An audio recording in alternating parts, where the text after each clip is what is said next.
that drop by my house and boss me around in home inspections. Oh, and the animal ID and premises ID already going in. It's so good to be bossed around by people in uniforms just on a routine basis. Even if you try to go hide in the woods and camp, they show up now and boss you around on your own family's property you've had for 180 years. It's so good. And again, I just want to apologize. You know what? Explaining banker world government, here's Boss Hogg explaining why the banks will loan fiat made-up money to Europe and everybody else to pay off debts the banks created and too big to fail, but the media tricks everybody to think that it's really their debt and points at the welfare class, many of them on welfare because the economy has been purposely bankrupted and the jobs shipped overseas out of Europe and the U.S., That's the globalist plan. Then they foreclose on it and now can dictate to you and control you through money. But here is Boss Hogg to explain it to folks.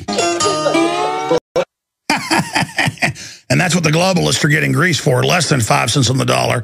Max Kaiser met with Mr. Forbes, and he was just bragging how they were taking it over last year when all this started over there in Greece. You see, that's the plan, ladies and gentlemen. And that's why George Soros's groups publicly say, shut down InfoWars, cut off our funding. They actually say, we've got to get their funding cut. Well, see, you haven't impoverished everybody yet. Okay, and the show's growing. So even though we're in a depression, we're getting more capital thanks to people buying books, videos, T-shirts, supporting our sponsors. So everybody, get the word out about Infowars.com and Prisonplanet.com, because you see the instinct of these poverty pimps that pose as liberals. It shut people's money off. What does Bilderberg say? They want to make people so poor they can't come protest them. They say that every year. They are angry that they can't fully bankrupt you and get you under their control. Their whole world is about impoverishing. Their whole world is about systems of hierarchical control. As Margaret Sanger said, I'm not a liberal. I want to kill all the blacks. And I'm going to pose as liberals and hire blacks to do it. And black people, many of them, are taught to worship Margaret Sanger, who called them subhuman weeds. Again, these people are not liberals. They're monsters. We'll be right back.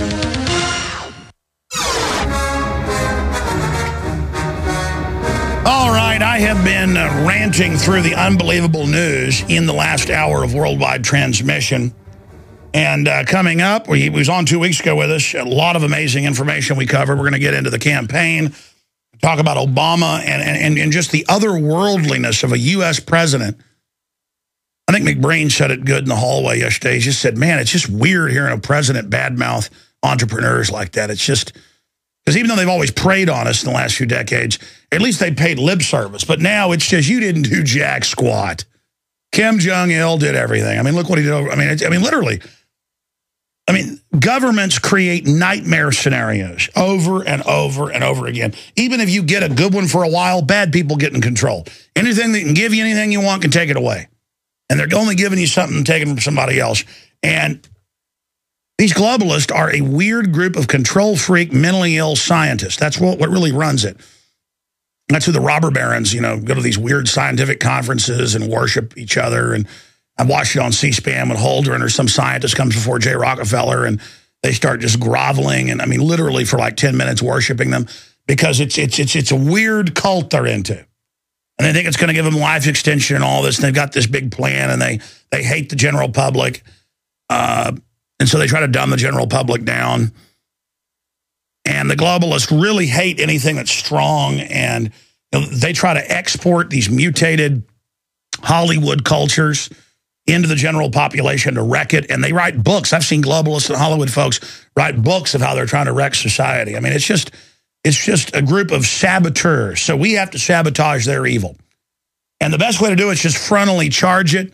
But also, if you're in a position where you can't do that, to basically just occasionally do what you can against them, because all of that resistance ends up adding up, building up in the final sum equation. Even I get distracted watching this stuff in the background. Some people like the new background, others don't. We're just building a lot of new studios here, a lot of new places to shoot, bringing in a lot of new cameras, a lot of new graphics. Getting ready to hone the official TV show down, hiring some more reporters. So we're getting ready to hit our afterburners and go to the next level, thanks to all of you supporting us. Because if George Soros and the White House and others are squealing and yelling and don't like what we've done so far, You're not going to like what we're going to do next. In fact, can we come back with How You Like Me Now? Just for the White House that has its attack dogs coming after us. Now, again, people are like, ooh, the White House, they launch all these wars and drones and all this. Why don't they come after you? They do that through a bunch of criminals getting together and making up a bunch of fake garbage. And then through consensus, so not any one of them can be blamed and go to prison, though Sarkozy probably will now. But individually, they're incredibly weak. It's this big crime collective that they're part of to commit all their murders and all of their atrocities and all of their abominations that they engage in. They're really just a committee of cowards. That's why they love drones. They love killing people at a distance. They love giving medals to the people that do it. They love just killing some innocent people and claiming it's Al-Qaeda when they actually run Al-Qaeda. I mean, this is what really, really, really excites them. It's what floats their boat. It's what makes their world go round. It's what really, at the core, embodies these globalists. So we got a bunch of key economic news, a bunch of TSA news, and we've got a top retired admiral analyzing all the sea treaty, saying it advances world government and basically ends U.S. sovereignty to a great extent. That's an important report. And Paul Watson's report, now red-linked at Infowars.com. Bankers declare U.S. and Europe conquered. It's an amazing report with 14 instances of them saying they've conquered the planet Earth through their criminal fraud. It is pure criminal evidence of their crimes, with them confessing to it in their hubris and arrogant orgies of bloodlust.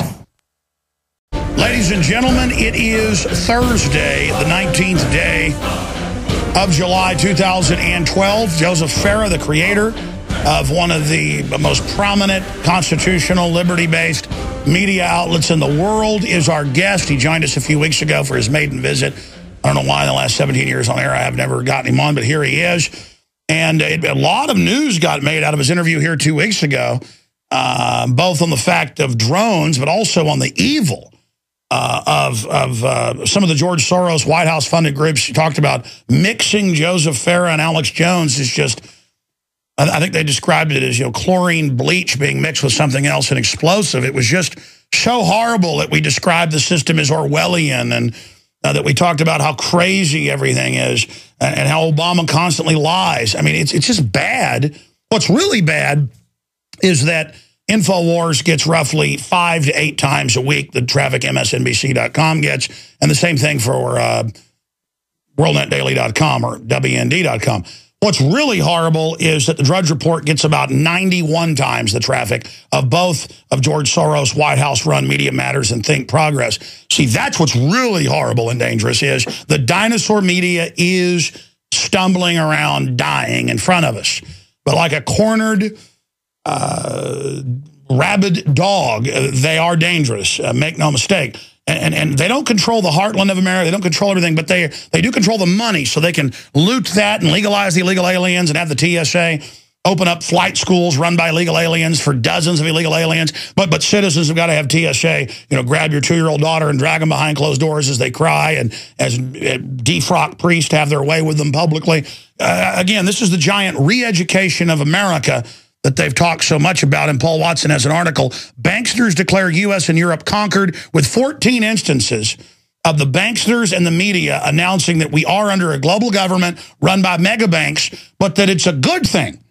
But then when somebody like Admiral Robert R. Monroe in The Hill writes about ratification of the law of the sea advances world government, now he'll have to have George Soros group come out and wave a magic wand and say, we control reality. That's extreme. So I love how the so-called liberals, who are really just authoritarians, always believe they control reality and they dictate. They have this obsession with establishing things that they call nonpartisan groups that arbitrate, and they tell you what reality is. I mean, imagine getting up in the morning and coming out and starting a group and just saying, we're nonpartisan and we tell you what's really happening. And then it turns out it's 180 degrees from the truth. And then no one really reads them, but they take themselves seriously. But I guess they do have their El Presidente in there, so I guess we should watch it. Joseph Farah, they really got upset by your statement about if Obama gets reelected, they're going to hunt us down like dogs. But I noticed in the Salon article and others, almost every comment said, yes, let's kill Alex Jones and Joe Farah. And I saw some of the handles were actually writers over at Salon, and they agreed that we should be killed, but we're crazy to say that they're violent. That's exactly right. See, we're the conspiracy people, but the conspiracy is against us. I mean, the conspirators are actually the very people pointing the fingers at us. I have a lot of experience with what you just said in terms of the left being an authoritarian mindset. I don't know if you caught the piece I wrote a week or two ago. It was a personal confession that, as a young person, I was actually a commie. Oh, my gosh, I missed that. I mean extremist. I actually, Alex, ran around with Bernadine Dorn and Bill Ayers and Jane Fonda and people like that back in my misguided youth. So I know how this works. I know what they want. I can even speak their language because I'm so familiar with it. And when you say, look, they're not going to be happy. They're not angry that Alex Jones has a big audience. Or Joseph Farah, they don't want us to have any audience at all. They won't be happy until we got to go out on the street with a soapbox and talk to people that way. They want to drive all opposition voices, not only off the internet, but of course talk radio and the whole nine yards. That is an authoritarian. It's worse than authoritarian. It's a totalitarian mindset. By the way, I thought you were being sarcastic and we're about to describe Obama. You tell us about your article. Tell us the headline. We'll put it up from WorldNetDaily.com.